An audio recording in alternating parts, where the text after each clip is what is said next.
Hello, everyone. My name is Bernadette Smith. I am CEO of Equality Institute. And Daniel, would you mind introducing yourself to our LinkedIn and YouTube viewers, please? Yeah, hello everyone. My name is Daniel Downer. Pronouns are he, him, his, and I'm one of the associate facilitators at the Equality Institute. Thank you so much for being here with me today, Daniel. So glad to be Folks, folks who are joining live, please feel free to ask us any questions at all in the chat. We will take a look at those. Happy to see your comments, questions. We love to hear from you for 5 things in 15 minutes. So if you are joining for the first time, 5 things in 15 minutes is my weekly LinkedIn live show in which I go live with a special guest and we talk about what is going right in diversity, equity, and inclusion. Because there are a lot of, or corporate social responsibility, because there's a lot of things that are going wrong. There's a lot of stories about, with negative data, lots of negativity out there. But there are also some really interesting organizations and agencies and all types of companies doing very cool stuff. And that is what I write about every week in my newsletter, 5 Things, which goes out on Saturday mornings. If you don't already subscribe, you can subscribe at 5thingsdei.com. And on Mondays, I am joined with someone and we talk about those 5 things in 15 minutes. So Daniel, let's just get to it. Yeah, let's dive right into it. I think it'd probably be good to start off with the 4-day week pilot program. Yeah, Because it seems like we're at the top of the week, Monday, and I really loved reading and learning about this pilot program that's not only happening in the UK, but also here in the United States with some companies and organizations. So let's dive right into it. Yeah, so that's exactly right. So the 4-day work week is a movement that's happening all across the world now, globally, really. That's about giving employees 4 days of work while not reducing their pay. So pretty cool, right? It's about employee balance. It's about employee well-being. It's going to help them help companies better attract and retain employees, I think. And so what's happening in the UK is that there is a very coordinated pilot program, a specific campaign that is launching now, kicking off officially in June with the 4-day work week kicks off in June. And they're doing lots of prep now with organizations. So they're getting expertise, they're getting tools, resources designed to help make this program a success. And like you said, it's happening in other countries too. I mean, you work hard, I work hard, we both work for ourselves. Yeah. So it's a little bit different for us. Yeah. Yeah, no, I agree. I think I loved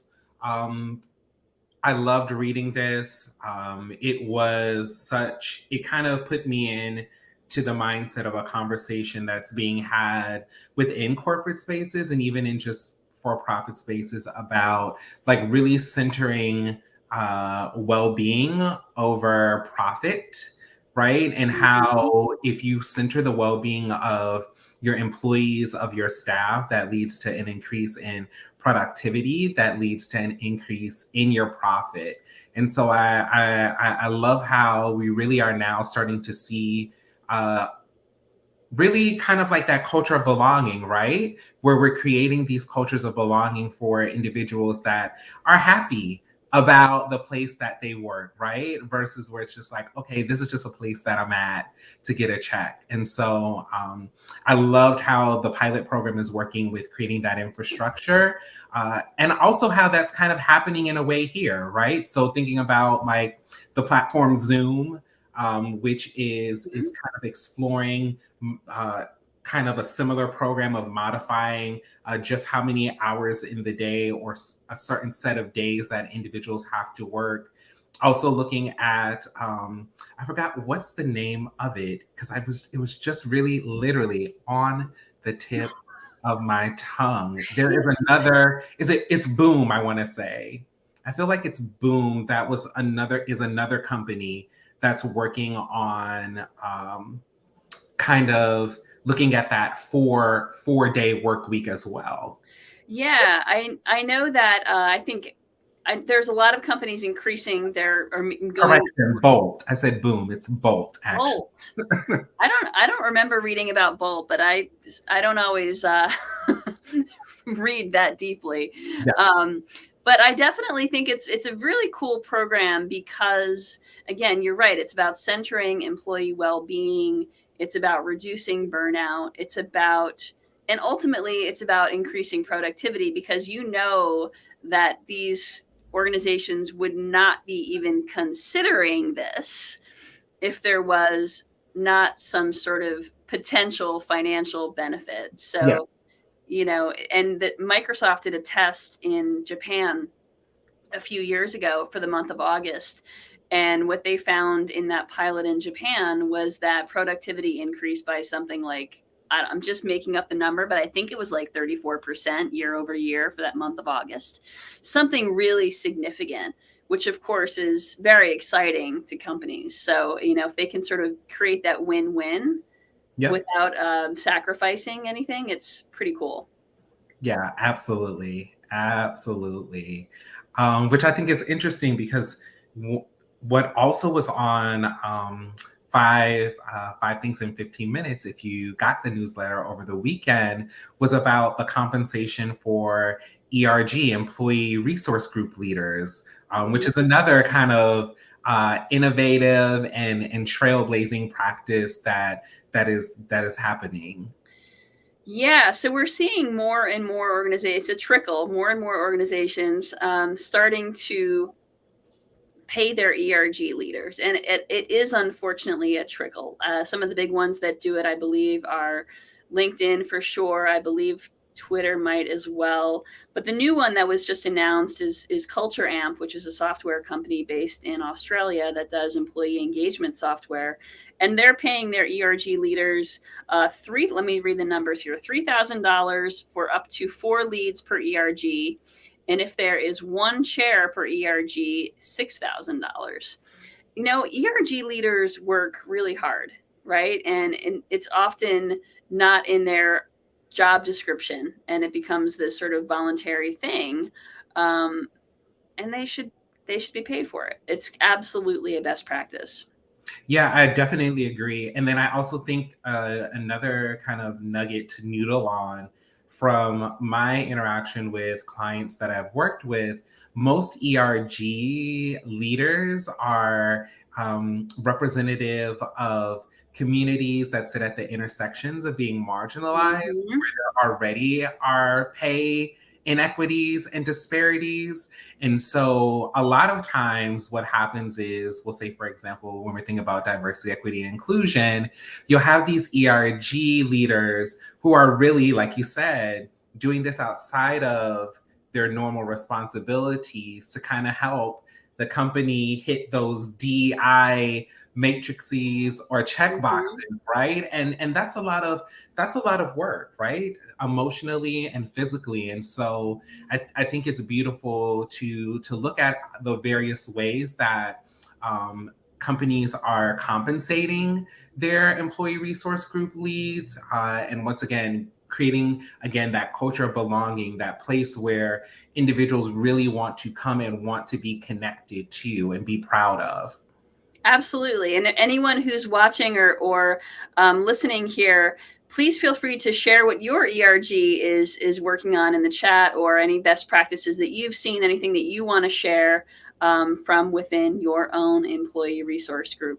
And I would even say, Bernadette, I think of maybe like smaller companies that might be like, oh, well, we may not have the capital or the resources to like compensate from a financial standpoint. There's a simple and free way that you can do that by acknowledging your ERG leads, right? Whether that's in a company-wide email where you're highlighting the amazing work that they are doing, or the event that they put together, or supporting that event. Those are really easy, low barrier, free ways of really showing your employee resource group leads that they matter, that you value them, that you care about them, and that you're wanting to support them. I couldn't agree more. And I love what you mentioned before about how these leads are often at the intersection of multiple marginalized identities. You're absolutely right. it just makes sense. So anyone watching, first of all, fund your employee resource groups. Pay your leads. And even if you can't pay your leads cash, what some organizations do is they have an increased professional development stipend for them. You're right, acknowledging them publicly. If an organization has DEI metrics as part of every employee's performance review, some of them now have the DEI metrics for managers and leaders. Yep. But I believe they should be something that every employee, DEI metrics are something that every employee is measured on. And ERG leads can get some extra props there as well, and that just sort of incentivizes folks to participate and get more involved, as a leader or not, as a contributor. Awesome. All right. Well, the next story is about the U.S. Air Force, which is the only branch of the U.S. Armed Services which has an explicit policy allowing employees to share their pronouns in their email signatures. And I say that explicit because the Navy and the Marines have it sort of like, you can, well, we're not going to say anything about it either way. It's like up to individual discretion, but not really actually going out of the way to encourage it, right? Yeah. But what I love about the Air Force is that they're making it explicit, which sends such a powerful message of inclusion, right? I think for folks who are, for folks who are LGBTQ, trans, non-binary, whatever, I mean, it's a way for them to feel safer, more valued. And the Air Force is saying, hey, we welcome you here. And we know that this is an important sign. Yeah, I love this because if you are not familiar with the Equality Institute, we have an amazing workshop called Over the Rainbow: Tools to be an Authentic LGBTQ Ally. And one of the things that we talk about in allyship is the importance of companies, institutions, and organizations really having a policy in place around pronouns, right? Like that's one of the easiest ways about showing allyship. And so to see this happening, I think is powerful because it allows individuals that are part of the LGBTQ plus community to feel like they are being that they're being supported.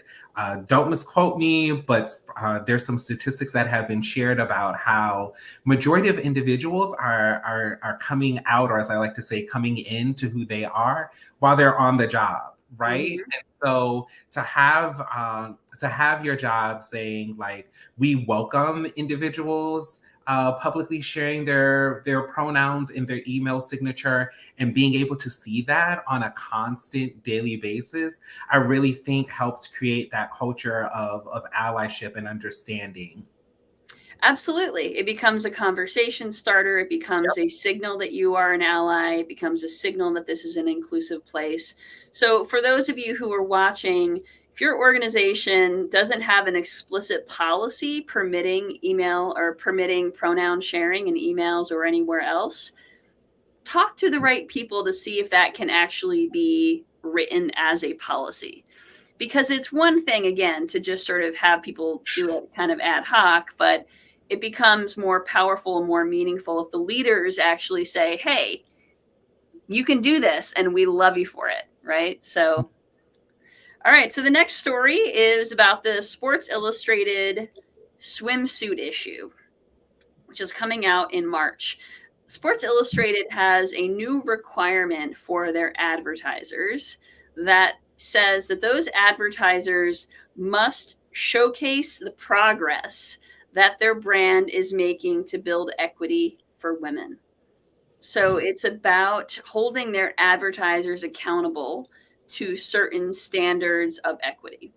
So Sports Illustrated, well, first of all, I do not know what their standards are. They did not share. Those standards could be very low, I will admit. Right. But it is about showing, it's about holding accountability, right? It's about sending the message, this is the stuff that's important to us. We want to continue to have these conversations. And so they've established these standards. Yeah, I like you, Bernadette. I think it's a a step in the right direction, and I'm excited to see more steps being made, not only with Sports Illustrated, but with other publications as well. Yeah, absolutely. It's definitely something that every organization can adopt, even if you don't have advertisers. It's about holding your suppliers accountable, and I think that's really the lesson here, is about using your organization's own power and influence to promote equity within your partners, Definitely. because you have buying power, and it absolutely matters. So I think that's cool. I can't wait to see the magazine. We'll see what happens with the ads. If the ads actually are meaningful in any way, maybe we'll revisit that in a couple months. We'll see what happens. Yeah, we'll just have to do a follow-up, a follow-up on Sports Illustrated. Yeah, we will see. All right, the final story today, and we're over 15 minutes, so thank you for bearing with us. The final story today comes from, well, Jeopardy. For those of you who, even people who don't watch Jeopardy, we cut the cord, so I haven't watched Jeopardy in quite a while. But it's hard to miss the story in the news about Amy Schneider, who won 40 consecutive games in Jeopardy. She is a transgender woman. She set the record for the most games by a woman, won by a woman, the most earnings by a woman, and she's the holder of the second most wins of all time on Jeopardy. So pretty important milestone. And she's a trans woman, right? So it's amazing visibility. What I loved about it was hearing comments from my in-laws, things like, she's just so great.